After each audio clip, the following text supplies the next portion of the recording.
Otep, bien-aimés frères et sœurs, vous connaîtrez la vérité et la vérité vous affranchira. Ça, c'est pas moi qui le dis, c'est la Bible qui le dit. Mais moi, je vous dis mieux. Vous connaîtrez la vérité historique, notamment celle de vos ancêtres kémites, et vous aurez une vision globale de ce que c'est que la vraie souveraineté politique. J'ajoute, vous reviendrez à la spiritualité africaine ancestrale et vous comprendrez les enjeux de l'indépendance économique. Et pour terminer, vous accepterez votre identité culturelle kémite et vous obtiendrez deux choses. La première, c'est la paix. La seconde, c'est le développement, à une condition. L'unité de toute l'Afrique noire, l'unité de tous les Noirs du monde entier.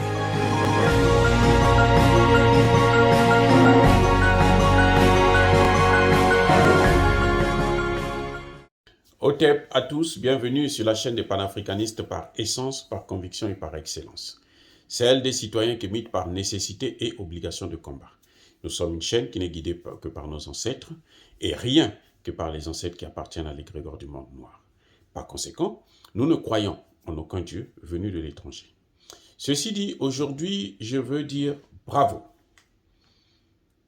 Bravo à Assimi Goïta et Choguel Maïga. Bravo au peuple malien. Bravo. Nous sommes fiers. En tant qu'Africains, en tant que panafricanistes, nous sommes fiers du peuple malien. Nous sommes fiers de la décision du gouvernement, la riposte du gouvernement malien. Mais, je dois tirer l'attention du président Assimi Goïta et de son premier ministre, Choguel. Je dois tirer leur attention sur le fait que on ne tire pas. Je le répète, on ne tire pas sur un animal pour le blesser. On tire sur un animal, quand le chasseur va à la chasse, il tire sur l'animal pour le tuer. Personne n'ignore que derrière les sanctions de la CEDEAO, c'est la France qui est là. On le sait, on le savait, et on l'assume. Parce que Madame Parly l'avait déjà dit, le président français Emmanuel Macron l'avait dit qu'il fallait fermer les frontières, alors que nous savons très bien que la fermeture des frontières ne fait pas partie des clauses de la création de la charte de la CEDEAO. Eh oui, et c'est Bazoum qui avait même répondu à Macron au sommet du G5 que non, nous, ça, dans la CEDEAO, nous n'avons pas ça. Mais la France a insisté, a demandé à ce qu'ils puissent violer les règles, et puis voilà, ils ont imposé ces règles-là. Nous savons ça. Nous savons aussi que la France est en train de jouer ses dernières cartes, sa survie en Afrique. Je vous ai déjà dit, et je ne cesserai de le répéter, les pays africains francophones donnent chaque année un cadeau de Noël à la France, une somme colossale de 500 milliards d'euros. Les chiffres ne sont pas de moi, les chiffres viennent du gouvernement allemand. C'est pour ça d'ailleurs que le gouvernement italien, à l'époque, avait dit, mais sans l'Afrique, la France serait relayée au rang de 17e puissance mondiale. Et nous savons que ce n'est même pas 17e, c'est 25e ou 30e puissance mondiale si elle perd l'Afrique. Donc elle va tout faire pour se maintenir. Et donc, pour que Choguel et Assimi Goïta puissent réussir, il faut qu'ils aillent jusqu'au bout. Il faut qu'ils frappent là où ça fait mal. Là où ça fait mal, d'abord, c'est quoi? C'est le franc CFA. Les terroristes que vous voyez, les djihadistes là qui viennent là, au Mali là, ils sont payés avec le franc CFA. Ils ne font pas les courses là-bas dans les zones, là. Sans machin, c'est avec le CFA, c'est le CFA qu'ils utilisent. Où est-ce qu'ils trouvent ça? Ils ne viennent pas dans les banques centrales. C'est la France qui, comme c'est elle qui fabrique la monnaie, qui leur donne. Elle fabrique une monnaie spécialement pour eux. Donc, si on veut frapper, on veut riposter, on ne doit pas riposter contre la CEDEAO seulement, fermer les frontières avec la CEDEAO, non.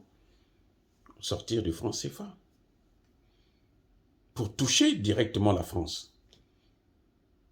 Parce que la France met dos à dos la CEDEAO et le Mali. Or, le problème, ce n'est pas la CEDEAO et le Mali. Au-delà de la CEDEAO, c'est la France qu'il y a, puisque c'est la France qui impose à la CEDEAO ce qu'il faut faire. Donc, il faut chercher à toucher la France. Mais pour toucher la France, il faut faire quoi? Il faut toucher là où ça fait mal, là où elle a des intérêts, c'est-à-dire le franc CFA. C'est à cause du franc CFA, parce que le Mali fait partie de la zone franc CFA, que l'UMOA peut demander à ce que on puisse bloquer les avoirs ivoiriens. Écoute, c'est bien de ça qu'il s'agit. Si plutôt le Mali avait sa propre monnaie, ou si le Mali crée sa propre monnaie, mais cette sanction-là ne sera plus efficace.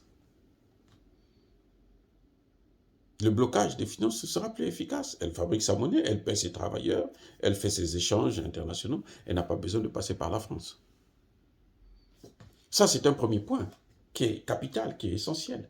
Et c'est valable aussi pour le président centrafricain, pour Touadéra. C'est valable.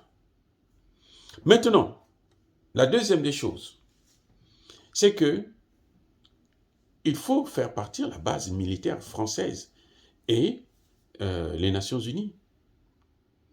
Parce que dire que les forces des ressortissants de la CEDEAO qui travaillent aux Nations Unies doivent partir, mais s'ils partent, ils vont être remplacés par d'autres forces européennes cette fois-ci. Il y a 17 pays européens qui ont condamné le Mali. 17. La moindre des choses, c'est prendre des sanctions contre eux aussi. Pourquoi le Mali peut-il caresser dans le sens du poil les pays européens et s'attaquer à ses propres frères de la CEDEAO? Parce que quand on voit comme ça, ces sanctions injustes-là deviennent plutôt justes. Parce que le Mali s'attaque à un mauvais adversaire. Non, ce n'est pas la CEDEAO l'ennemi. L'ennemi, c'est la France. L'ennemi, c'est l'Occident, qui suit, qui aide la France à continuer à se maintenir là. Donc, il faut frapper ce qui peut les toucher. C'est-à-dire les bases militaires françaises et Takuba et autres, qu'ils s'en aillent, et puis les Nations Unies qu'ils s'en aillent. Quitte à imposer, ok, d'accord, nous, on va réduire à 3 mois, ou à 6 mois, à 3 ans, 4 ans, comme on veut, mais dans 3 mois, il faudrait que les bases militaires disparaissent. C'est exactement l'erreur que Laurent Gbagbo a commis. Laurent Gbagbo avait fait la même erreur. Et ce sont ces militaires-là. C'est les Nations Unies qui ont proclamé les résultats et ce sont les Français qui sont venus le déloger. Et eux, ils sont patients. Laurent Gbagbo est resté au pouvoir près de 10 ans. Eux, ils sont patients, ils vont attendre. Ils vont attendre. Or, pour faciliter celui qui viendra après, il faut, et ça c'est obligatoire pour Assimi Goïta et pour Touadéra, de sortir de la zone franc et de faire partir la base militaire française et onusienne du pays. Si vous voulez la paix, si vous ne faites pas ça, toutes ces manifestations que les gens sont en train de faire, là, ces mobilisations-là, seront nulles parce que ça va causer plus de morts. En Côte d'Ivoire, il y a plus de morts. Il y a eu plus de morts avant la démocratie, avant Gbagbo, qu'après. C'est vrai qu'après Gbagbo, je me suis trompé. Je voulais dire que Avant Gbagbo, il n'y avait pas autant de morts gratuites. Mais après Gbagbo, on a vu tout le carnage qu'il y a eu, qui a suivi. Et ça, c'est un problème. Monsieur Assimi Goïta doit comprendre ça. Parce que des gens vont souffrir de faim. Ok, très bien. La population est prête. Mais il faudrait qu'il aille jusqu'au bout de sa logique. Il faudrait qu'il tue l'animal. Il ne faut pas qu'il le caresse. Il faudrait qu'il le tue. Il ne faut pas qu'il le blesse seulement. Il faut qu'il le tue pour que la situation là soit calme. Sinon, tout ce que vous avez vu aujourd'hui là, à Bamako, et donc sur l'ensemble du territoire, sera comme si c'était un coup de pied dans l'eau. C'est nul. Ça aura de la valeur que lorsque Assimi Goïta va prendre des décisions qui vont toucher justement ces gens-là, qui vont toucher ceux qui sont derrière la CEDEAO, ceux qui poussent la CEDEAO à prendre des décisions, c'est-à-dire la France et ses alliés. Fin de citation, j'ai dit.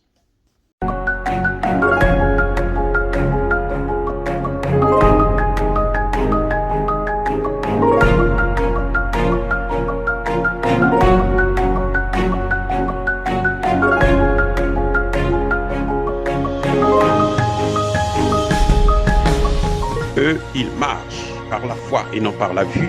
Mais moi, je vous conseille vivement de marcher par la connaissance scientifique et historique, notamment celle de nos ancêtres kémites, par les 5 sens et par l'intelligence. Otep, vive l'Afrique éternelle et que Dieu vous bénisse. Abou Apia.